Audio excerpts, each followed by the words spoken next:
യശാത്മബുദ്ധി ഗുണപേതൃധാതുഹേ. ഏതൊരു വ്യക്തിയാണോ ഗുണപേത് എന്ന് പറഞ്ഞാൽ ഈ ഒരു ധാതുക്കൾ കൊണ്ട് നിർമ്മിതമായിട്ടുള്ള ശരീരം, സ്വതി കലത്രാദിച്ചു, കലത്രാദി എന്ന് വെച്ചാൽ ഭാര്യ, കുടുംബം തുടങ്ങിയിട്ടുള്ള ഭൗമനിശ്ചിതി, താൻ ജനിച്ചതായിട്ടുള്ള ഭൂമി, തീർത്ഥബുദ്ധി ശരീരേന കൽപ്പിച്ചു. തീർത്ഥങ്ങളെ സാധാരണ ജലമായിട്ട് കാണുകയും ജ്ഞാനികളെ സാധാരണക്കാരായിട്ട് കാണുകയും ചെയ്തവര് സൈവ പുറത്തര, അവരെല്ലാം പശുക്കൾക്കും കഴുതയ്ക്കും ഒട്ടും ഭേദമല്ലാത്തവരാണ്, അതുപോലെ തന്നെയാണ് എന്നാണ് വിശ്വാസം. ഈ പ്രഭുപാദ് എപ്പോഴും പറയുന്ന ഒരു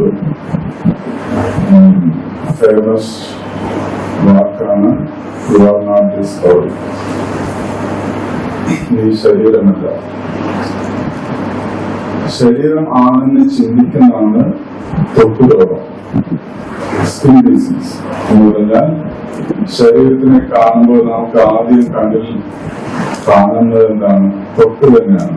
അതുകൊണ്ടാണ് ശരീര സംബന്ധമായിട്ടുള്ള ചിന്തകളെ ത്വക്ക് രോഗം എന്ന് പറയുന്നത്. ഇത് വളരെ ഒരു ആത്മീയമായിട്ടുള്ള ഒരു വാക്കാണ്. ഇത് നമ്മൾ ഒരുപാട് ചിന്തിപ്പിക്കുന്ന ഒരു വാക്കാണ്. എന്താണ് ഈ ത്വക്ക് രോഗം?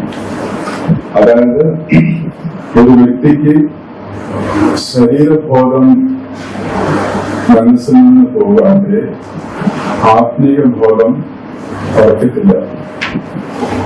അത് എപ്പോഴും ചാഞ്ചല്യം ഉണ്ടായിക്കൊണ്ടിരിക്കും. ഭക്തി ഉറക്കണമെങ്കിൽ അത് എന്ത് വേണം? ശരീരബോധം മനസ്സിന് ഉപേക്ഷിക്കണം. പറയുന്നത് ഈ ഭഗവത്ഗീതയിലെ 2:3 ഈ ശ്ലോകത്തിൽ എപ്പോഴും പറയുന്നുണ്ടാണ്, കൗമാരം യൗവനം തഥാ ദേഹാന്തര പ്രാപ്തി.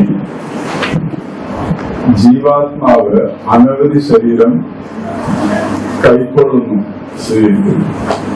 ദേഹാന്തര പ്രാപ്തി, ആത്മാവിന് ശരീരം സ്വീകരിച്ചുകൊണ്ടിരിക്കുകയാണ്. അപ്പോ ഒരേ ശരീരത്തിൽ തന്നെ, ഒരേ ജീവിതത്തിൽ തന്നെ ഒരുപാട് ശരീരം നമ്മൾ മാറ്റിക്കൊണ്ടിരിക്കുകയാണ്. യൗവനം, കൗമാരം, യൗവനം, ജര. 16 വയസ്സ് വരെ കൗമാരം, 40 വയസ്സ് വരെ യൗവനം, 40 വയസ്സിന് മേലെ 60 വയസ്സ് വരെ മോഡറേറ്റ് ഓൾഡ് ഏജ്, 60 മുതൽ 70 വരെ ഓൾഡ് ഏജ്, 70 മുതൽ 80 വരെ 100 വരെ ഓൾഡ് ഏജ്. അതാണ് ഈ മനുഷ്യന് കൗമാരം, യൗവനം, ജര എന്ന് പറയുന്നത്. അപ്പൊ 40 കഴിഞ്ഞാൽ തന്നെ ജര എന്ന് പറഞ്ഞാൽ തൊക്ക് ചുങ്ങാൻ തുടങ്ങും, സ്കിൻ ഡിസീസ് അല്ലെ. 40 വയസ്സ് വരെ നമുക്ക് സ്കിൻ നല്ല വളവളാന്നുണ്ടാവും. അത് കഴിഞ്ഞാൽ ചെറുതായിട്ട് ശൃംഗേജ് വരും. ഇത് ജര ബാധിച്ച് നടത്താം.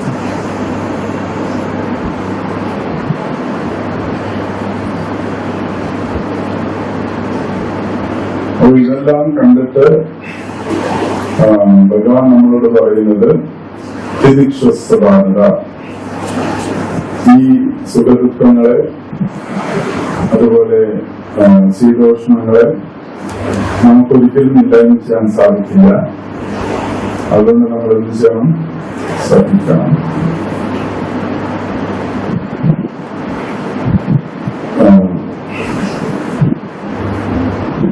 ചരിതാമൃതത്തില് 1975, പിന്നെ അതുപോലെ ഹരിഭക്തി സിദ്ധോദയയില് 3:11 ഇതിൽ പറയുന്നുണ്ട്, ഭഗവത് ഭക്തിഹീനസ്യ ജാതി ശാസ്ത്രതപ ജപാതപഃ അപ്രാണസ്യേവ ദേഹായ മണ്ഡനം ലോകരഞ്ജനം. ഭഗവത് ഭക്തി ഇല്ലാത്ത ആൾക്കാർ അത് ഉന്നത ജാതിയിൽ ജനിച്ചിരുന്നാലും ശാസ്ത്രം എല്ലാ ശാസ്ത്രങ്ങളും വായിച്ചിരുന്നാലും ജപ എല്ലാ നാമജപങ്ങൾ ചെയ്യുകയാണെങ്കിലും തപക എല്ലാ തപസ്സുകൾ അനുഷ്ഠിച്ചെങ്കിലും ഇതെല്ലാം ഉന്നതമായി കരുതപ്പെടുന്നു. ഏതൊക്കെ? ഉയർന്ന ജാതിയിൽ ജനിക്കുക, ശാസ്ത്രം വായിക്കുക, നാമം ജപിക്കുക, തപസ്സനുഷ്ഠിക്കുക, ഇതെല്ലാം ഉന്നതമായി കരുതുമ്പോൾ തന്നെ ഭഗവത് ഭക്തി ഇല്ലെങ്കിൽ അതിനെ എന്താ പറയുന്നത്, ഇത്തരം വ്യക്തിക്ക് അതൊരു അലങ്കാരമല്ല. ഒരു ശവശരീരത്തിനെ അലങ്കരിച്ചതുകൊണ്ട് എന്തെങ്കിലും പ്രയോജനമുണ്ടോ? അതേപോലെ മനുഷ്യൻ ജീവിച്ചിരിക്കുന്നതിന് ഈ നാലും ഉണ്ടായിട്ടും ഭക്തിയില്ലെങ്കിൽ ഒരു പ്രയോജനവും ഇല്ല. അപ്പോ ഉന്നത ജാതി ജനനത്തിനേക്കാളും ശാസ്ത്രം അറിയുന്നതിനേക്കാളും ജപ തപങ്ങൾ ചെയ്യുന്നതിനേക്കാളും ശ്രേഷ്ഠം എന്താണ്? ഭക്തിയാണ്. അപ്പൊ ഭക്തിയില്ലെങ്കിൽ ഇതൊന്നും ഉണ്ടായിട്ട് ഒരു ഗുണമില്ല. അത് ശവശരീരത്തിനെ അലങ്കരിക്കുന്ന പോലെയാണ്. ഈ ശവശരീരത്തിനെ അലങ്കരിക്കുന്ന എന്തിനാണ്? മറ്റൊരു ബോധിപ്പിക്കാണ്. ഞാൻ എന്റെ അച്ഛനെ നന്നായി നോക്കി, ഇപ്പോൾ നോക്കിക്കൊണ്ടിരിക്കുകയാണ്. കണ്ടോ, ഞാൻ കുളിപ്പിച്ചിട്ടുണ്ട്, ശവത്തിനെ ഞാൻ കുളിപ്പിച്ചിട്ടുണ്ട്, മാലയിട്ടിട്ടുണ്ട്. പക്ഷെ ആ മരിച്ച ആൾ കാണുന്നുണ്ടോ? എന്നെ ഇങ്ങനെ നന്നായിട്ട് നോക്കുന്നുണ്ട്. ഇപ്പോ എന്നെ കുളിപ്പിച്ചിട്ടുണ്ട്, എനിക്ക് മാലയിട്ടിട്ടുണ്ട്. ആ മരിച്ച ആളെല്ലാം അറിയുണ്ടോ? അപ്പൊ ജീവനോടെ ഉള്ളപ്പോ ഇതൊക്കെ ചെയ്തിരുന്നെങ്കിൽ, കുളിപ്പിച്ചിരുന്നെങ്കിൽ അവർക്ക് കുറച്ച് സന്തോഷം ഉണ്ടായിട്ടുണ്ടോ? പക്ഷെ നന്ദനം ലോകരഞ്ജനം. നന്ദനം പറഞ്ഞ എന്താ? അതായത് ഇങ്ങനെ അലങ്കരിക്കുന്നത് അപ്രാണശ്യദേഹായ പ്രാണൻ പോയ ശരീരത്തിനെ നന്ദനം എന്ന് പറഞ്ഞാൽ അലങ്കരിക്കുന്നതിന് വേണ്ടിയിട്ടാണ്. ലോകരഞ്ജനം, മറ്റു ആൾക്കാരെ ബോധിപ്പിക്കാനാണ്. അപ്പോ ഭക്തിയില്ലെങ്കിൽ ഇതെല്ലാം ഉപയോഗശൂന്യമാണ്. പ്രഹ്ലാദൻ പറയുന്നത് 7-5 അധ്യായം 5 ശ്ലോകം. സാധുമന്യെ സുരവര്യദേഹിനാം സദാ സമുദ്വിഗ്നധിയ അസദ്ഗ്രഹാത് വിദ്വാതപാദം ഗ്രഹം അന്ധകൂപം വനം ഗതോയം ദരിമാശ്രയേത്. അതായത് തന്റെ അച്ഛനോട് പറയാണ് പ്രഹ്ലാദൻ, ഗ്രഹം അന്ധകൂപം. അതായത് അച്ഛൻ ഇപ്പൊ കുറുപ്പസ്ഥനാണ്, ഹിരണ്യകശിപു. ആ ഹിരണ്യകശിപിനെ നോക്കിയിട്ട് എന്താ പറയുന്നത്? അത് സുരവര്യദേഹിനാണ്, സുരന്മാരിൽ വര്യനാണ്, അസുരന്മാരിൽ. എന്നുവെച്ചാൽ അസുരന്മാരിൽ വലിയ നേതാവാണ് ആരാണ്? ഹിരണ്യകശിപു. ആ ഹിരണ്യകശിപിനെ പ്രകീർത്തിച്ചാണ് സംസാരിക്കുന്നത്. അസുരന്മാരിൽ വര്യനാണ്. എന്നിട്ട് അയാൾ എവിടെ ജീവിക്കുന്നത്? ഗ്രഹം അന്ധപൂർവം. അച്ഛനോട് തന്നെ പറയാണ്, നിങ്ങള് പൊട്ടക്കിണറിലാണ് ജീവിക്കുന്നത്. സ്വന്തം അച്ഛനോട് ഇത് പറയണമെങ്കിൽ ആഗ്രഹിക്കുന്നതാണ്. നിങ്ങൾ പൊട്ടക്കിണറിലാണ് ജീവിക്കുന്ന അച്ഛ. വലിയ കേമനാണ്, എങ്കിലും ജീവിക്കുന്നത് പൊട്ടക്കിണറാണ്. ഹിത്വാതപാദം ഗ്രഹം അന്ധകൂപം. കൂപം പറഞ്ഞാൽ കിണറ്, അന്ധകൂപം പറഞ്ഞാൽ എത്ര താഴ്ച ഉണ്ടെന്ന് അറിയില്ല, എന്നാൽ അതിൽ വെള്ളമുണ്ടോ? ഇല്ല, ആ കിണറ്റിൽ വെള്ളമില്ല. അതാണ് അന്ധകൂപം. അതുകൊണ്ട് വനം ഗതോയം, അത് വനത്തിലേക്ക് പോകാനുള്ള അച്ഛനോടല്ല, വാനപ്രസ്ഥം. അപ്പോ കുടുംബത്തിനെ കുറിച്ച് ഇതിനേക്കാളും സത്യം തോന്നുന്നവരെ ആർക്കും സാധിക്കില്ല. ഭൗതിക കുടുംബ ജീവിതത്തിനെ കുറിച്ച്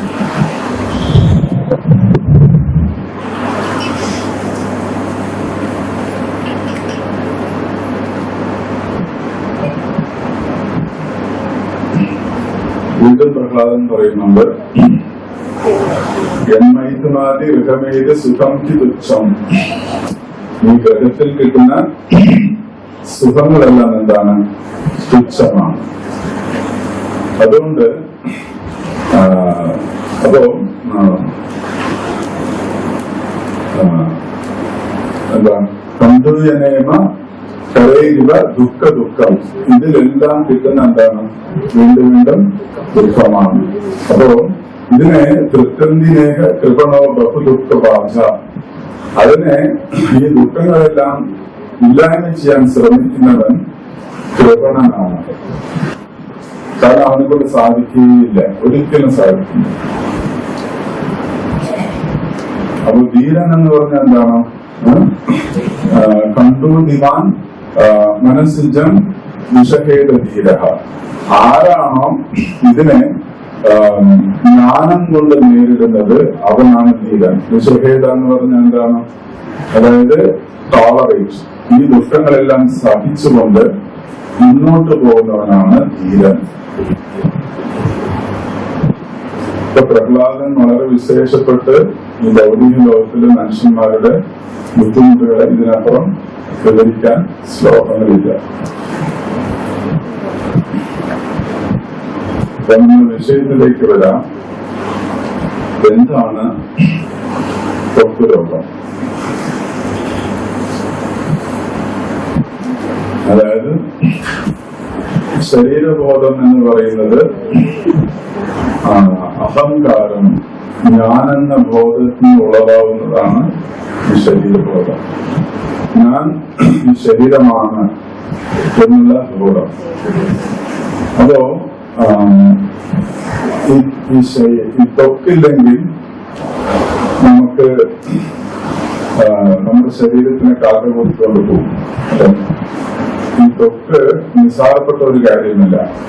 ത്വക്ക് മാത്രം നമ്മുടെ ശരീരത്തില്ലെങ്കിൽ ശരീരം മുഴുവൻ എന്തായിരിക്കും? വ്രണം, അല്ലെ? അതിനെന്തായിരിക്കും? നാട്ടൊഴിക്കും. അപ്പോ ഈ ത്വക്ക്, അതാണ് പ്രഭുപാദർ പറയുന്നത്,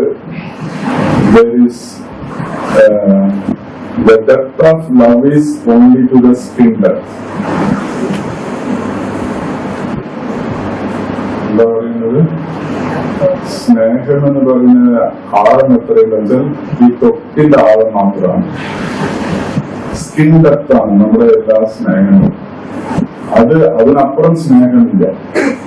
സോ ഇത്രയും എന്നുവെച്ചാൽ love is only to the skin depth. ഈ ശരീരം എത്ര, ഈ ത്വക്ക് എത്ര ചെറുതാണ്, കണ്ണുകൊണ്ട് കാണാൻ പറ്റുമോ? ത്വക്കിനെ മാത്രം കാണാൻ പറ്റുമോ? അത്രയും ചെറുതാണ്. പക്ഷെ എന്നിട്ടും നമ്മൾ ഈ ശരീരം, നമ്മുടെ ശരീര സംബന്ധമായിട്ടുള്ള ബന്ധങ്ങളെയാണ് എന്റെ ഭാര്യ, എന്റെ കുട്ടികൾ, എന്റെ കുടുംബം, ഇങ്ങനെ പ്രോബർ പറഞ്ഞു. This is A expanded selfishness. കേട്ടിട്ടുണ്ടോ? ഇതിനെ സ്വാർത്ഥത എന്നാ പറയുന്നത്. എന്ത് സ്വാർത്ഥത? Extended selfishness. ഞാൻ അത് ഒന്നുകൂടെ വികസിച്ച് എന്റെ ഭാര്യ, ഒന്നുകൂടെ വികസിച്ച് എന്റെ കുട്ടി, ഒന്നുകൂടെ വികസിച്ച് എന്റെ കുടുംബം, ഒന്നുകൂടെ വികസിച്ചത് എന്റെ ബന്ധുക്കള്, ഒന്നുകൂടെ വികസിക്കുമ്പോ എന്റെ നാട്. അത്രയുള്ളൂ. അതിനപ്പുറം വികസിക്കാൻ സാധിക്കില്ല. പക്ഷെ ഭക്തി എന്ന് പറയുന്നത് അതിനപ്പുറം വികസിച്ചിട്ടുള്ള ഒരു ബോധമാണ് ഭക്തി. കാരണം എന്റെ എന്നുള്ള മമത ഒഴിഞ്ഞ് ഞാൻ ആരാണെന്നുള്ള തിരിച്ചറിവാണ് ഈ വികസിത ബുദ്ധിക്ക് ഏറ്റവും വലിയ കാരണം. വികസിത ബുദ്ധി എന്ന് പറഞ്ഞാൽ എന്താണ്? പരിമിതിയില്ലാതെ വിത്തൗട്ട് ബൗണ്ടറീസ്. പരിമിതികൾക്കപ്പുറം ചിന്തിക്കാൻ കഴിയുന്നതാണ് ഈ ആത്മീയ ചിന്താഗതി.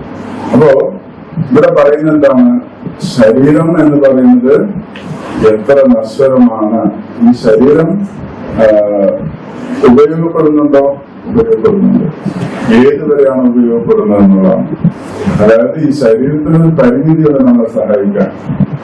പക്ഷെ ഈ ശരീരം കൊണ്ട് നമ്മളെ മോചനത്തിലെത്തിക്കാൻ സാധിക്കും. മനുഷ്യ ശരീരം കൊണ്ട് പ്രഭുപാദർ പറയുന്നു, ഈ സംസാര ചക്രത്തില് ഈ vicious cycle of birth and death, ജനന മരണ ഈ ചക്രത്തിൽ നിന്ന് ജീവാത്മാവിനെ രക്ഷിക്കാൻ ഒരേ ഒരു ശരീരം, മനുഷ്യ ശരീരം.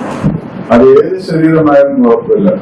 ബ്രാഹ്മണ ശരീരമായാലും ശൂദ്രന്റെ ശരീരമായാലും പറഞ്ഞിട്ട് വിധികൾ പാലിച്ചാൽ ഈ ശരീരം എന്ത് നമുക്ക് നൽകും? മോക്ഷം നൽകും.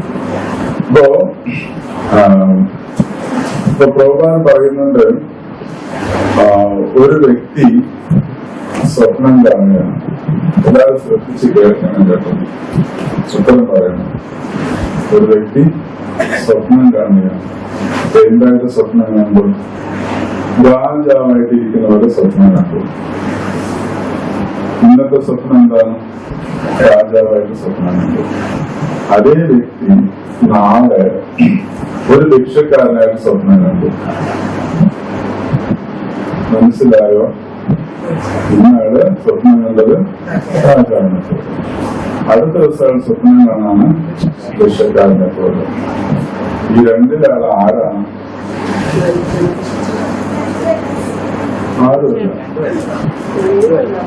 ആരുമേ ഇല്ല. രാജാവെന്നല്ല, ഭിക്ഷക്കാരനല്ല. ഈ രാജാവാണെന്ന് സ്വപ്നം കണ്ടതുകൊണ്ട് വല്ല ഗുണമുണ്ടോ?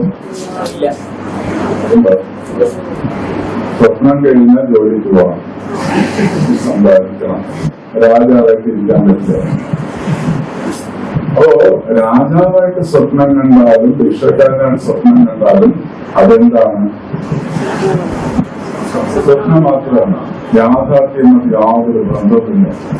അതേപോലെയാണ് ഇപ്പൊ നമ്മൾ ചില ജീവാത്മാക്കള് ഉന്നതനായിട്ട് ജനിച്ച് ഉന്നതനാണെന്ന് ചിന്തിക്കുന്നു. ആ സ്വപ്നം മാറുമ്പോ അടുത്ത ജന്മത്തിൽ ഭിക്ഷക്കാരനാവും. അപ്പൊ അവൻ ഭിക്ഷക്കാരനാണെന്ന് ചിന്തിക്കും.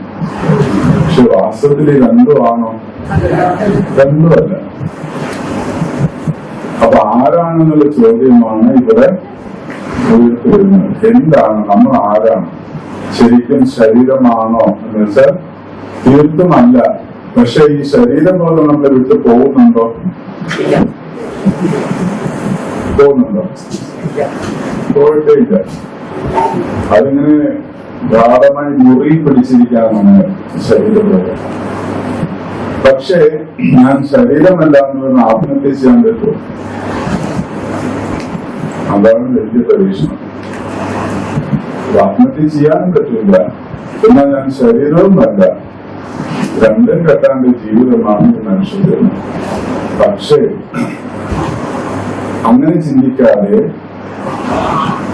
ഞാൻ ശരീരമാണ് എന്ന ചിന്തയിൽ നിന്ന് രക്ഷ നേടിയിട്ടുണ്ട്.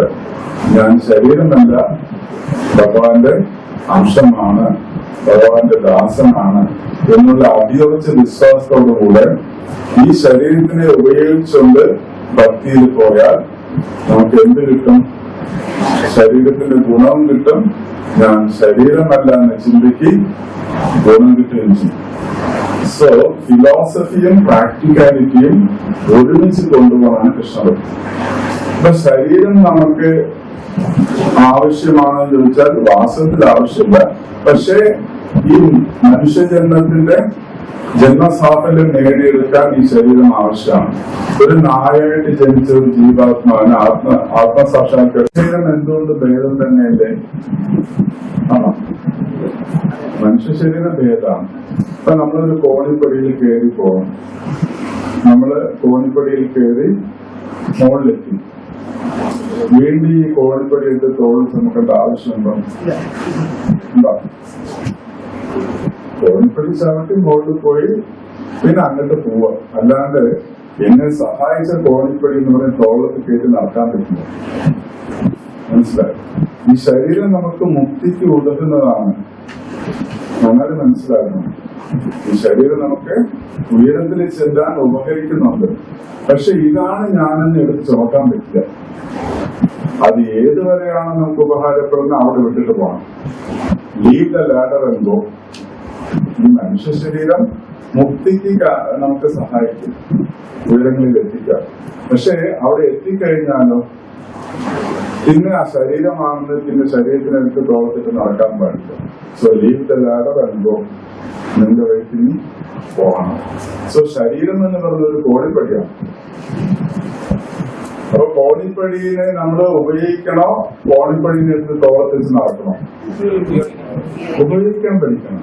ഈ മനുഷ്യ ശരീരത്തിന് ഉപയോഗിച്ച് എന്താണോ ഇതിന്റെ ലക്ഷ്യപ്രാപ്തി അത് നേടുകയും വേണം. എന്നാൽ ഞാൻ ശരീരമാണ് അവിടെ തന്നെ ഇരിക്കാനും പാടില്ല. സോ സ്വപ്നം കണ്ടത് എന്തായാലും അത് സ്വപ്നമാണ്. So life is A dream. എത്ര പേര് സമ്മതിക്കും? അടുത്ത ജന്മം നമ്മൾ വിചാരിക്കും ഞാൻ കഴിഞ്ഞ ജന്മം എനിക്ക് സ്വപ്നമാണ് എന്ന് നമ്മൾ ഉറപ്പായിട്ടും മനസ്സിലാക്കും. അന്ന് അത് സത്യമായിരിക്കും ആ ജന്മം. കാരണം സ്വപ്നത്തില് പുലി വരട്ടുമ്പോ നമ്മള് ഇത് സ്വപ്നമാണ് വിചാരിച്ച് ഓടാതിരിക്കില്ല, അല്ലേ? സ്വപ്നത്തിൽ പുലി വരട്ടുമ്പോ ഇത് സ്വപ്നമാണ് വിചാരിച്ച് ആരും ഓടാതിരിക്കില്ല. സ്വപ്നം സത്യമാണ് ആ സ്വപ്നത്തിൽ, അല്ലേ? അപ്പൊ ഈ ജന്മം ഒരു സ്വപ്നമാണെങ്കിലും ഈ സ്വപ്നം ഇപ്പൊ സത്യമാണ്. നമുക്ക് ഇത് ഓടണം, ജോലിക്ക് പോകണം, സമ്പാദിക്കണം, കുടുംബം നോക്കണം. പുലി വരട്ടാണ്, ഓടിയേ പറ്റും. പക്ഷെ കണ്ണ് തുറന്നു കഴിഞ്ഞാൽ അത് പുലിയായിരുന്നു, സ്വപ്നമായിരുന്നു, അത് സ്വപ്നപ്പുലിയായിരുന്നു എന്ന് പിന്നെ മനസ്സിലാക്കും. അപ്പൊ മുക്തി കിട്ടിയിട്ട് നമുക്ക് തോന്നും എന്തിനാ ഞാൻ മുരളി ഗോവിന്ദനായിട്ട് പാലക്കാട് ഇത്ര കഷ്ടപ്പെട്ടെന്ന് ഞാൻ ചിന്തിക്കും. പക്ഷെ ഇപ്പൊ ഓടാതിരിക്കാൻ പറ്റുമോ? ഈ സ്വപ്നത്തെ യാഥാർത്ഥ്യമാണ്. പ്രസന്റ് ഞാൻ ഓടിയേ പറ്റും. പുലി വരട്ടുമ്പോ ഓടണം, ഓടിയിരിക്കും. മനസ്സിലായോ? ചിലപ്പോ ഒന്ന് രണ്ട് പുലിയില്ലാതെ വരട്ടുക, കുടുംബത്തിലുള്ള എല്ലാവരും കൂടെ വരട്ടും. അപ്പോ ഓടിപ്പറ്റും. അപ്പൊ അങ്ങനെ ഈ ജന്മം നമുക്ക് സ്വപ്നമാണെന്ന് ഇപ്പൊ തോന്നുകയില്ല. അടുത്ത ജന്മം തോന്നും, അപ്പോഴേക്കും അത് സ്വപ്നമായി മാറിയിരിക്കും. അപ്പോ ഇത് രണ്ടും ബാലൻസ് ചെയ്ത് കൊണ്ടുപോയാൽ ഇങ്ങനെ ഞാൻ ശരീരമാണെന്ന് ചിന്തിക്കാതിരിക്കുകയും എന്നാൽ ഈ മനുഷ്യ ശരീരം കൊണ്ട് നേടേണ്ടത് നേടിയിരിക്കുകയും ചെയ്യണം. ഇതാണ് ജനക മഹാരാജാവ്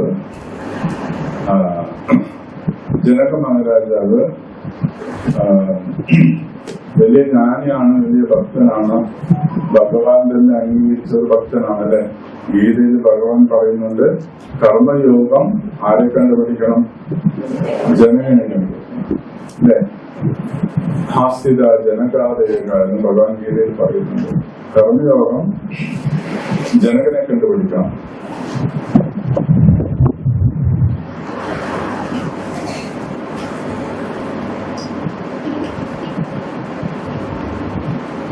ജനകൻ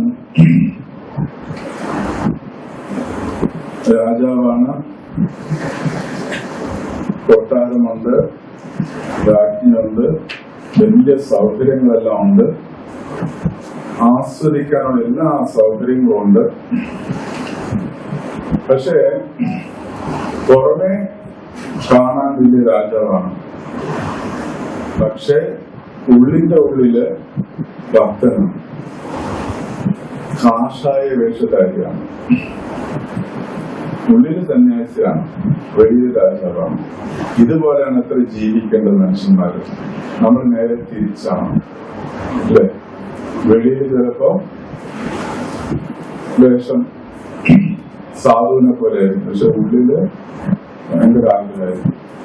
അപ്പോ ജനകനെ കണ്ടുപഠിക്കാനാണ് ഭഗവാൻ പറയുന്നത്. അപ്പൊ ജനകനോട് സന്യാസികളെ കുറ്റം പറയാൻ തുടങ്ങി.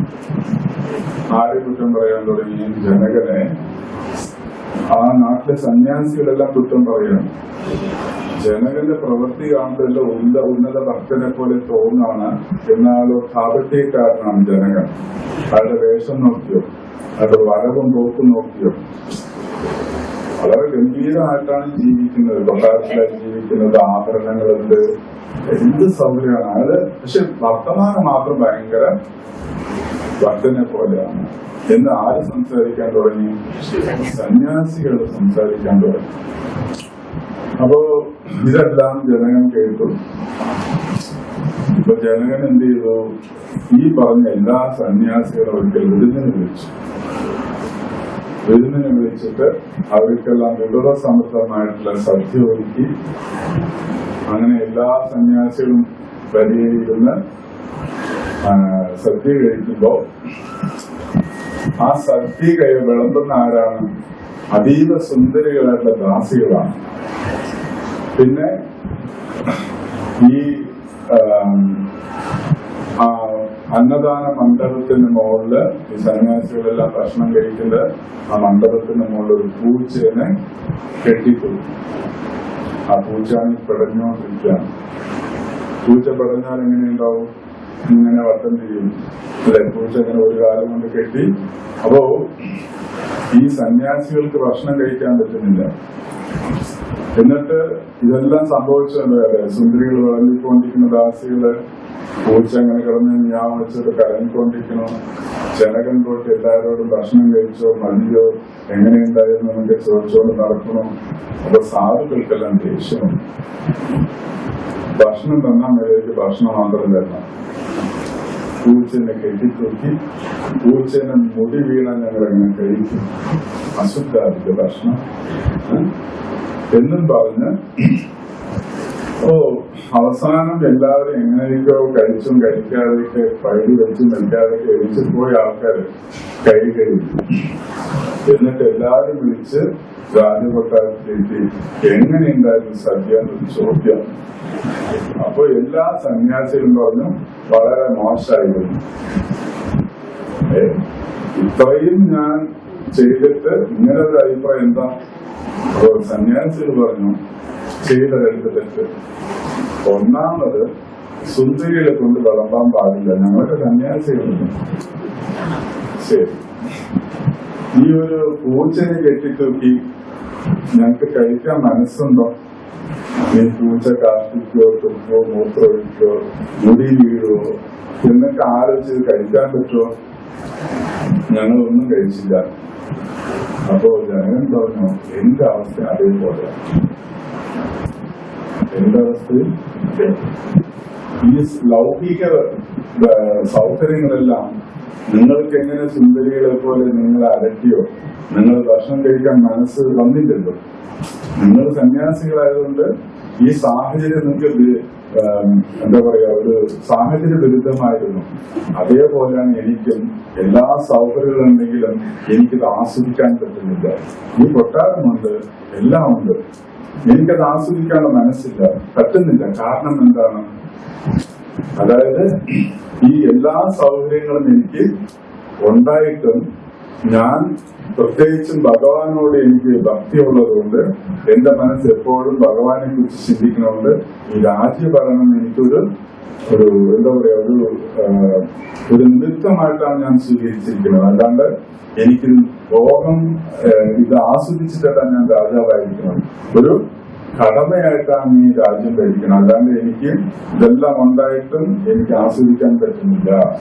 നിങ്ങളെ പോലെ തന്നെയാണ് ഞാനും ഈ ഭൗതിക ലൗകികോത്സവങ്ങളോട് എനിക്ക് ആസ്വാദനമില്ല എന്ന് പറഞ്ഞു. അത് എനിക്കും കഴിക്കാൻ പറ്റുന്നില്ല, നിങ്ങൾക്ക് എങ്ങനെ ഭക്ഷണം കഴിക്കാൻ പറ്റില്ല, അതുപോലെ എനിക്ക് ഈ സുഖഭോഗങ്ങൾ ആസ്വദിക്കാൻ പറ്റുന്നില്ല എന്ന് പറഞ്ഞപ്പോഴാണ് സന്യാസിക്ക് മനസ്സിലാക്കിയ ആളാരാണ്? ഭോഗിയല്ല, ഒരു യോഗിയാണെന്ന് ആ ഭക്തന്മാർ ഇതിനു വേണ്ടിയിട്ട് വിരുന്നിനെ വിളിച്ചു. അല്ലാതെ വിരുന്ന് കൊടുക്കാനല്ല. കാരണം ജനകൻ സാധാരണമായിട്ടുള്ള ഒരു മനുഷ്യനല്ല. ഭക്തന്മാര് ചിലപ്പോ അവരുടെ വേഷങ്ങളെ കണ്ട് നമുക്ക് അവരെ നിർണ്ണയിക്കാൻ പറ്റില്ല. അവരുടെ ഉള്ളിൽ എന്താണ്, ഭഗവാനോട് എത്ര അവർക്ക് സ്നേഹമുണ്ട്, ആസക്തി ഉണ്ടെന്നുള്ളതാണ്. അതായത് അറ്റാച്ച്മെന്റ് ആൻഡ് ഡിറ്റാച്ച്മെന്റിനെ കുറിച്ച് പ്രോഗ്രാം പറയുമ്പോൾ വാട്ട് ഈസ് ഡിറ്റാച്ച്മെന്റ്, എന്താണ് ഡിറ്റാച്ച്മെന്റ്? വിരക്തി എന്ന് പറഞ്ഞാൽ എന്താണ്? ഭൗതിക വിഷയങ്ങളോട് വെറുപ്പ് മാത്രമല്ല, ഭഗവാനോട് ആസക്തിയുമാണ് വിരക്തി. ഈ രണ്ടും ഇല്ലെങ്കിൽ അത് വിരക്തിയല്ല. ഭൗതിക വിഷയങ്ങളോട് വെറുപ്പ് മാത്രം ഉണ്ടായിട്ട് കൃഷ്ണനോട് ആസക്തി ഇല്ലെങ്കിൽ അത് വിരക്തിയല്ല, അത് ആസക്തി തന്നെയാണ്. ഭൗതികത്തിന് മാത്രം ഒരാൾക്ക് വെറുക്കാൻ സാധിക്കില്ല.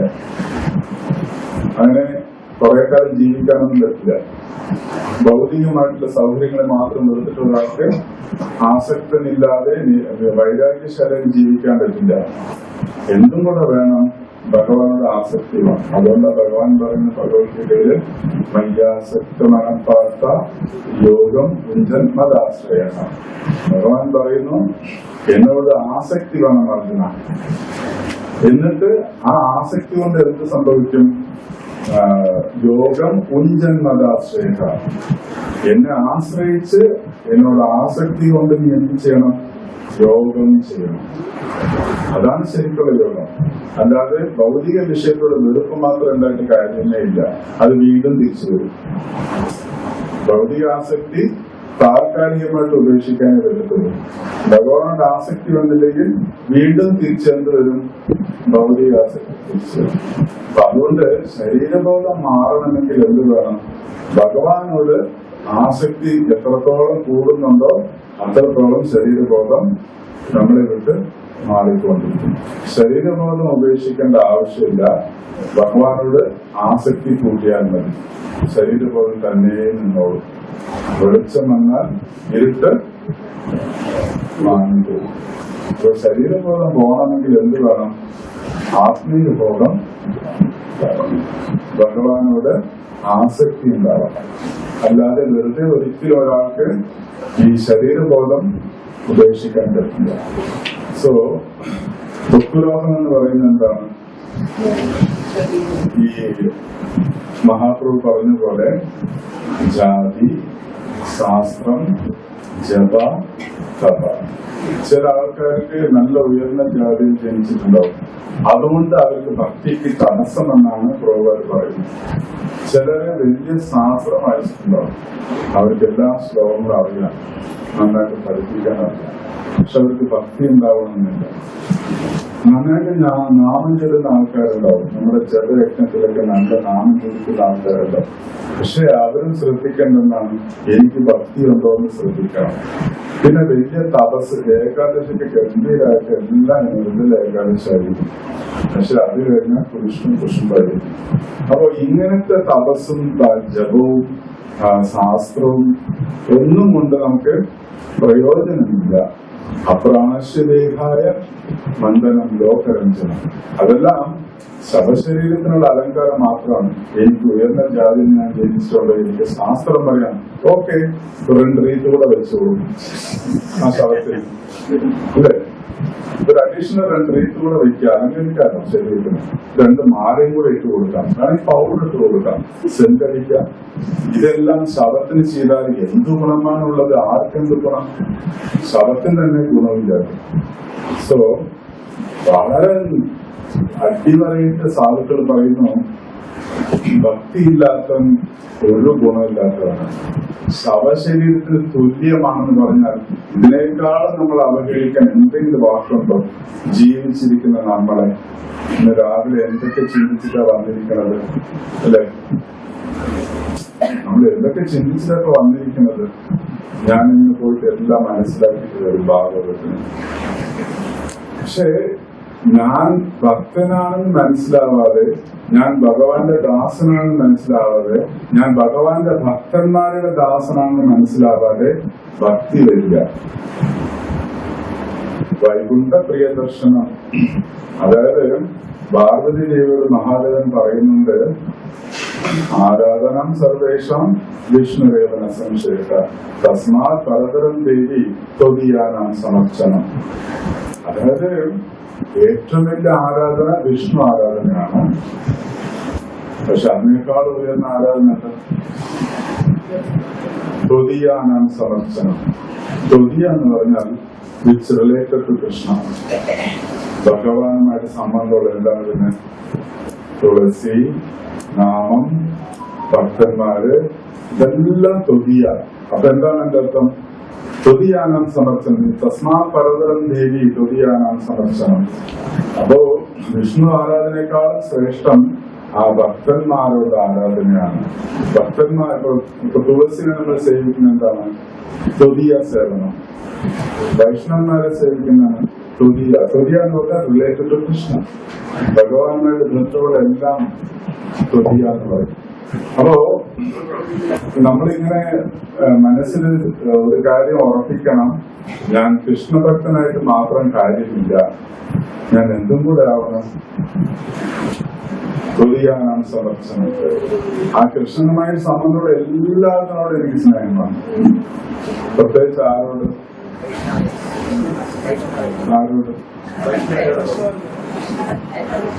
വൈഷ്ണവന്മാരോട്. അവര് മാത്രമേ തിരിച്ചു പറയുള്ളൂ, ബാക്കി ആരൊന്നും മിണ്ടത്തില്ല. പ്രതികരിക്കുന്ന ഒരു വസ്തു വൈഷ്ണവനാണ്, അല്ലെ? നമ്മുടെ തെറ്റുകളെ ചൂണ്ടിക്കാണിക്കുന്നത് വൈഷ്ണവരാണ്. അപ്പൊ അതുകൊണ്ട് ശരീരബോധം, ത്വക്ക് രോഗം എല്ലാവർക്കും ഉണ്ട്. അത് ഇല്ലായ്മ ചെയ്യാനാണ് സത്സംഗത്തിൽ വരേണ്ടത്. എന്നുവെച്ചാൽ അതിന്റെ അർത്ഥം എന്താണ്? നമ്മള് നാമം ചൊല്ലുമ്പോഴൊക്കെ ശ്രദ്ധിക്കേണ്ട എന്താണ്? ഞാൻ ഭഗവാന്റെ ഭക്തനല്ല, ഞാൻ ഭഗവാന്റെ ഭക്തനല്ല. പിന്നെ ആരുടെ ഭക്തനാണ്? ഭക്തന്മാരുടെ ഭക്തന്മാരുടെ ഭക്തന്മാരുടെ ഭക്തന്മാരുടെ ദാസനാണ് എന്ന് ചിന്തിച്ച് ജപിക്കാൻ എത്ര പേര് അങ്ങനെ ചെയ്യുന്നുണ്ട്? ആരും ചെയ്യില്ല. എനിക്കറിയാം, ഒരാളും ചെയ്യില്ല, ഒരു മനുഷ്യനും അങ്ങനെ ജപിക്കില്ല. Attitude must be correct. ജപിക്കുമ്പോ ഈ ബോധത്തിൽ ജപിക്കണം, ഞാൻ ഭക്തനല്ല. ദാസന്മാര് 7 times അറ്റ്ലീസ്റ്റ്, 7 times അറ്റ്ലീസ്റ്റ്. നമുക്ക് മുകളിൽ 7 ദാസന്മാരുണ്ടാവണം മിനിമം. This is minimum. ഇപ്പൊ നമ്മളെല്ലാം ടോപ്പിലാണ്, എല്ലാവരും നമുക്ക് താഴെയാണ്. ബോസാണ് ബോസ്, അല്ലേ? ദാസാണ് ദാസ് പോയിട്ട് ബോസാണ് ബോസ്. നമ്മള് ബോസാണ്, എന്തായാലും നമ്മുടെ ദാസന്മാർ. അപ്പൊ അങ്ങനെ ചിന്തിക്കുന്ന ഒരാൾ എത്ര ജനിച്ചിട്ടും ആ സമയം കിടന്നുറങ്ങിയ പേരായിരുന്നു എന്ന് ഞാൻ പറയും. ബോധം മാറ്റിമറിക്കാതെ കൃഷ്ണ അവബോധമാണിത്. കൃഷ്ണഭക്തി പ്രോഗ്രാമിന് പേരിടായിരുന്നല്ലോ, അന്താരാഷ്ട്ര കൃഷ്ണഭക്തി സംഘടന, അല്ലെ? ഒക്കെ എന്തുകൊണ്ടാ കൃഷ്ണ അവബോധം? ബോധം ശരിയാവാതെ നമ്മൾ എന്ത് കണ്ടിമാലയിട്ടിട്ടും എത്ര കുറിയിട്ടിട്ടും, ചിലർ പറയും കുറിയിട്ടതിൽ ശരിയായില്ല. ശരിക്കിട്ടുള്ളൂ, പക്ഷെ ഉള്ളിനും കൂടെ വേണമല്ലേ. ചിലര് പുറത്ത് ഭയങ്കര പെർഫെക്റ്റ് ആണ്, ചിലര് പുറത്ത് പറയാൻ പറ്റില്ല. എല്ലാം എക്സ്റ്റേണലി, അതാണ് എക്സ്റ്റേണൽ ഡിവോട്ടീസ്. Internal devotees. ആരാണ് internal devotee? Are you devotee inside? ഉള്ളിൽ എല്ലാവരോടും ബഹുമാനമുണ്ടോ? ആർക്കും എല്ലാവരെക്കാളും ഞാൻ ചെറിയ ഭക്തനാണെന്ന് നമുക്ക് ബോധമുണ്ടോ? That is internalising our devotion. Internalise actually നമ്മൾ ഉള്ളിലാണ് ഡെവലപ്പ് ചെയ്യേണ്ടത്. ഈ മുളയില്ലേ, മുള വളർന്ന് എങ്ങനെ അറിയോ?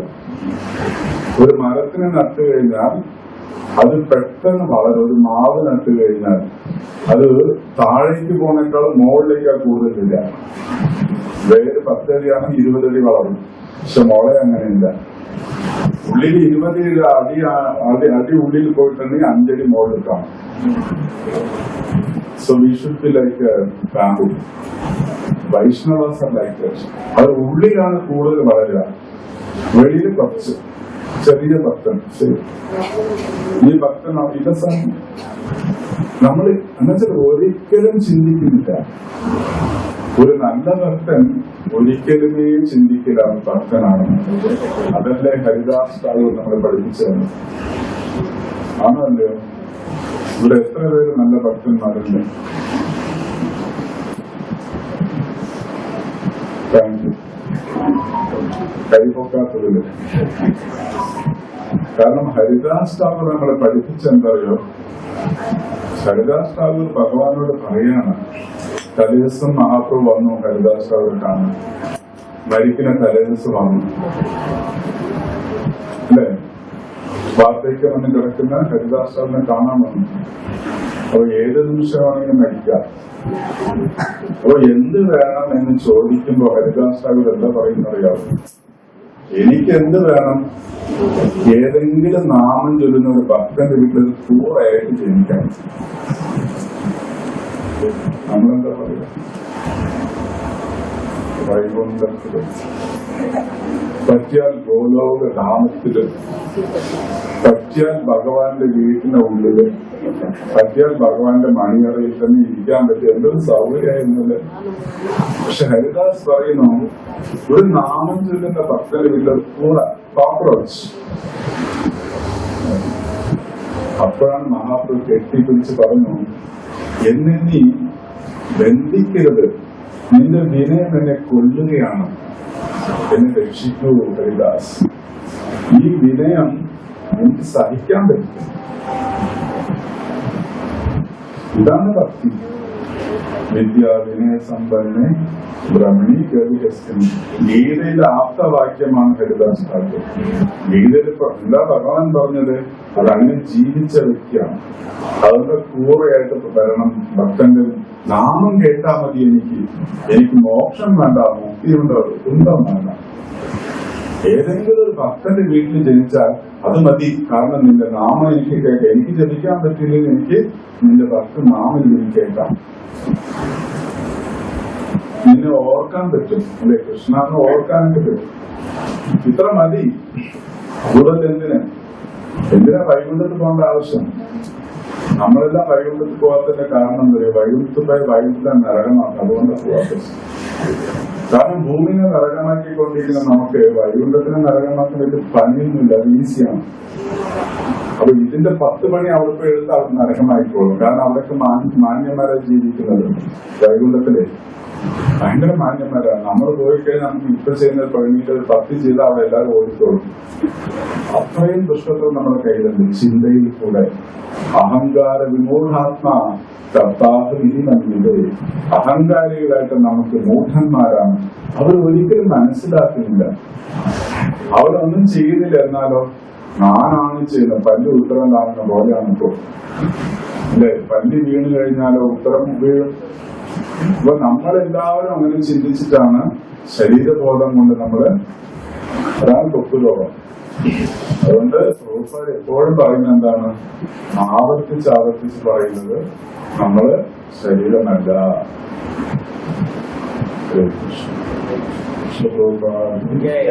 ഒരു നാമസംഖ്യ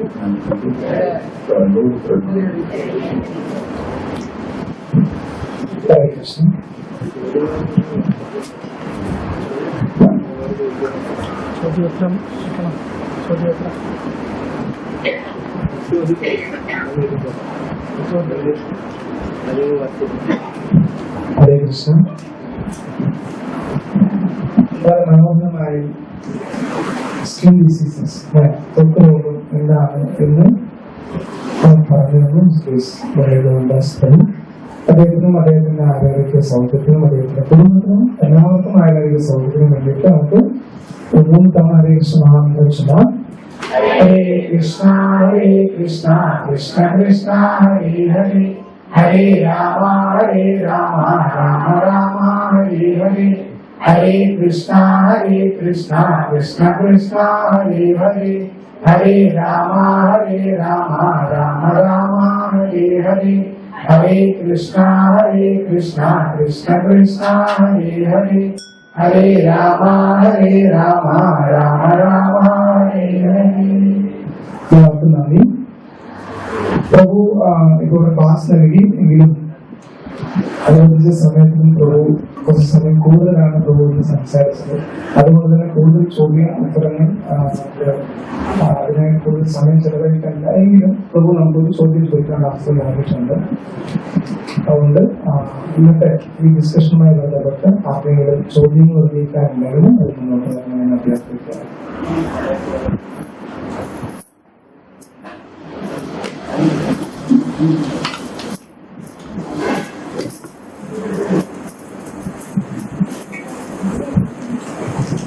ഹരേ കൃഷ്ണ.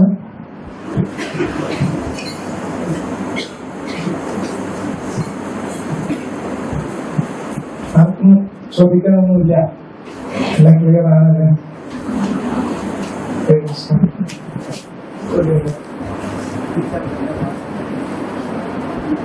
ഭക്തി വളരാൻ എന്താണ് മാർഗം? ഭക്തി വളരാൻ എന്താണ് മാർഗം?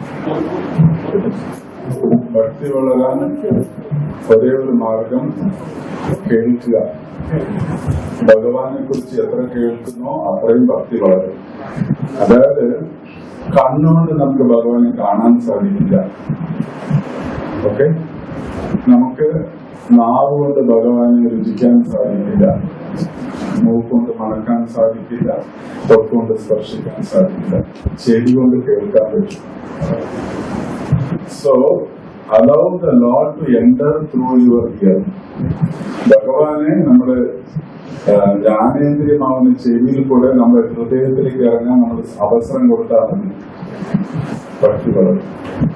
സോ ശ്രവണമാണ് ഏറ്റവും പ്രധാനം.